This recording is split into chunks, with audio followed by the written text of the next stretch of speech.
გაგაცნობთ კლინიკური მედიცინის სამეცნიერო კვლევითი ინსტიტუტის ექიმ-ნევროპათოლოგს, მედიცინის დოქტორს დალი ბერულავას.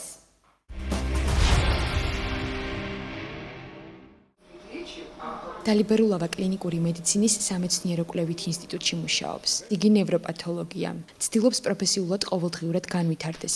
სწორედ ამიტომ დღესაც სწავლობს. ხშირად არის დამკვირვებლის პოზიციაში და მუდამ სიახლის ძიებაშია. რაც არ უნდა გქონდეს შენ კარგი გამოცდილება თუ შენ ახალს არ შეიძენ, რა თქმა უნდა იმ თანამედროვე ხედვას ჩამორჩები. იმიტომ რომ ყოველდღიურად რაღაც ახალი შემოდის. იგივე ტექნოლოგიებში. უნდა გითხრათ, როდესაც მე დავიწყე თვითონ მუშაობა, პრაქტიკულად ენცეფალოგრამის და ეხოსკოპიის გარდა ნევროლოგიაში სხვა არც არაფერი არ იყო. მე ვსწავლობდი უკრაინაში, ლუგანსკის სამედიცინო, ჩემ დროს ვარშავოგრადი იყო, ახლა არის ლუგანსკის სამედიცინო ინსტიტუტი. იქ დავამთავრე, იქ ვმუშავე რამოდენიმე წელი ერთ-ერთ ნევროლოგიურ კლინიკაში. რა თქმა უნდა, ძალიან ბევრი მომცა თვითონ ეს სწავლის პერიოდი, მუშაობის პერიოდი. შემდგომში მე რაღაცა გარკვეული წლები ვიმუშავე სოხუმში ერთ-ერთ კლინიკაში. ეს იყო 99-90 კი რაც პერიოდი მოსკოვშიც ვიმუშავე და მე ამის შემდეგ მუშაობ ამ კლინიკაში პრაქტიკულად უკვე 20 წელზე მეტი. პირველი კლასიდან ექიმის ჩანთით დადიოდა და იცოდა რა უნდა ეკეთებინა მომავალში. 2014 წლის საუკეთესო ექიმისთვის დასვენების დღეები არ არსებობს. ბავშვობიდან ვიცოდი რომ ვიქნებოდი ექიმი.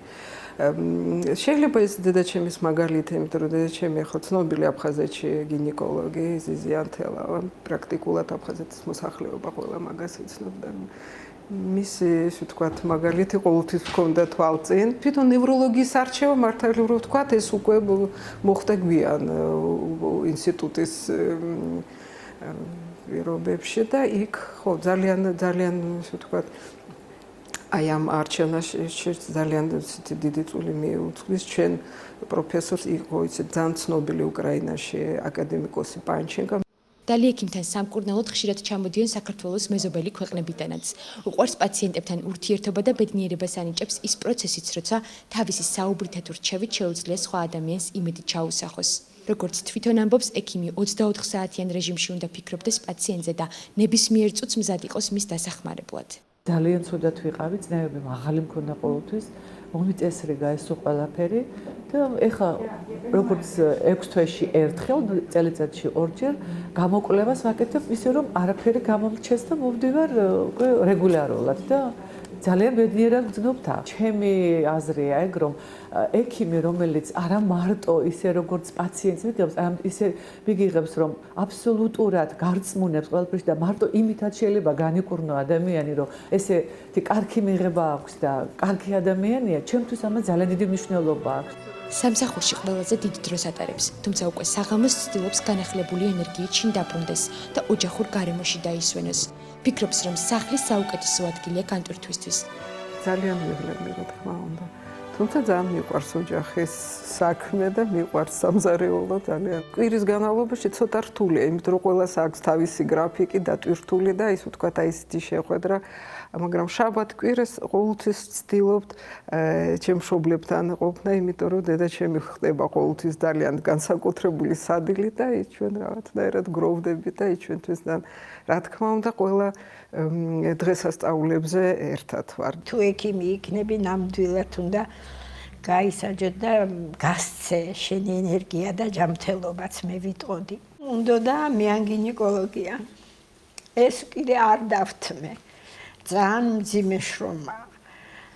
და მე აირჩია ეს ნევროპათოლოგი და მე მადლობა მითხრა, დედა ძალიან კმაყოფილი ვარ. ნერვიულობს, სულ დედის გული არასოდეს არ არის მოხსენებული, სულ შფოთვარეა, შვილების ირგვლივ, აი თავისი ოჯახი, ყველაფერი, თითქმის ყველაფერი კარგად არის და დედა მაინც ნერვიულობს, დედა ძალიან დაიღალე, ეს არის ჩემი სიტყვა საღამოს. ხო, დედა მაშინ არ ვილაპარაკოთ, დაისვენე და დავდებ ყურებს. მეუღლე გიორგი ჩიქავა დალი ექიმმა თბილისში გაიცნო. წყვილს ერთმანეთი მალე შეუყვარდათ და დაქორწინდნენ. შეეძინათ 2 შვილი, თამარი და ლეო. ორივე მამის პროფესიით დაინტერესდა და ეკონომისტობა აირჩია. როგორც ჩვენი რესპონდენტი ამბობს, ხასიათით შვილები მამას და ემს გავსდნენ და ბევრი ლაპარაკი არც მათ უყვართ. ჩვენი შეხვედრა და გაცნობა მოხდა 1999 წელს. მოიხსენებათ, არც ისე ადვილი პერიოდი იყო უკვე აფხაზეთში დაწყებული იყო არეულობა. თალი ჩამოსული იყო თბილისში ნევროლოგიის ინსტიტუტში, გადიოდა სტაჟირებას. თავინტერესი გავიგერო იყო აფხაზეთიდან სოხუმიდან. სადაც მეც უამრავი ნაცროვი მეგობარი ნათესავი და ახლობლები მყავდა 1990 წელს შევქმნით ოჯახი. დალიბერულავა აფხაზეთიდანაა. იქ დარჩენილ ახლობლებთან დღესაც ხშირი კონტაქტი აქვს და აფხაზეთიდან სამკურნალოდ ჩამოსულებსაც ეხმარება. რაც შეეხება წარსულს, ის უფრო დიდია და მოგონებებით სავსე. სახლი კარგად ახსოვს და ენატრება. ხშირად ახსენდება საყვარელი ადგილები და სჯერა, რომ ერთ დღესაც სოხუმში დაბრუნდება. ჩემი ქალაქია სოხუმი, ჩემი ქალაქია და ყოველთვის რაღაცნაირად ისეთი ის მქონდა, როცა უკრაინაში ვსწავლობდი და ჩავდიოდი სოხუმში არდადაგებზე. ყოველთვის მქონდა ისეთი შეგრძნება, რომ ეს 3-4 თვე ვერ სუნთქავდი და რაღაცა მეხსნებოდა სუნთქვა და რაღაცა ისეთი იმით და ეს 25 წელი სულ ისეთი შეგრძნება მაქვს, რომ ვერ სუნთქავ.